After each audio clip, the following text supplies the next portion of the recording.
Lyrics by Gundu Golden. Presented by Golden Music. दुखियो ही सनदी हलुए यार, दुखियो ही सनदी हलुए यार, पियोखिया बरसता।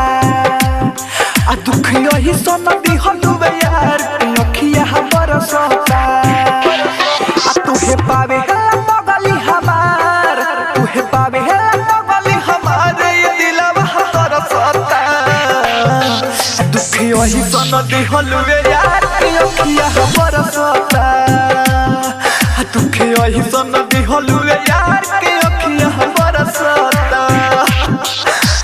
Presented by Golden Music.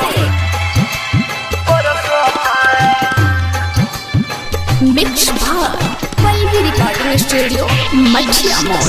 DJ Sonu Kuswaha, Bheka Bazaar, Bihar. DJ Sonu Kuswaha, Bheka Bazaar, Bihar.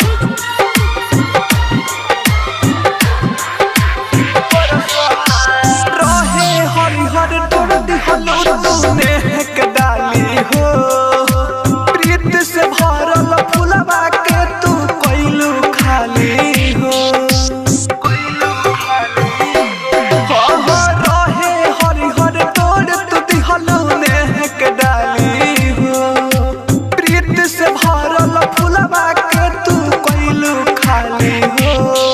बदलू काहे इतना हर जाई, इतनो ना सोचलू कि दीवाना मर जाई। अब मिले खातिर हो यार, मनवा चरचता। दुखियो ही सनदी हलुए यार, पियोखिया बरसता। दुखियो ही सनदी हलुए यार, पियोखिया बरसता। Presented by Golden Music.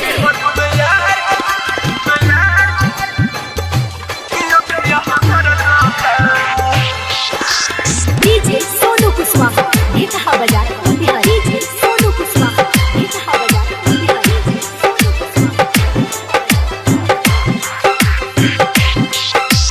Writer Guddu golden के तू प्रेम में डूब गइलू। हमर जीत अकेला के कत बन के चुप गइलू। राइटर गुडू गोल्डन के तू प्रेम में डूब गइलू। हमर जीत अकेला के कत बन के चुप गइलू। हमरा से कके प्यार खेलवा कइलू हो, झूठा हूँ के जियलू तू दूसरा के भइलू हो। अब पियलू न चाहला पानी खाली सरकता।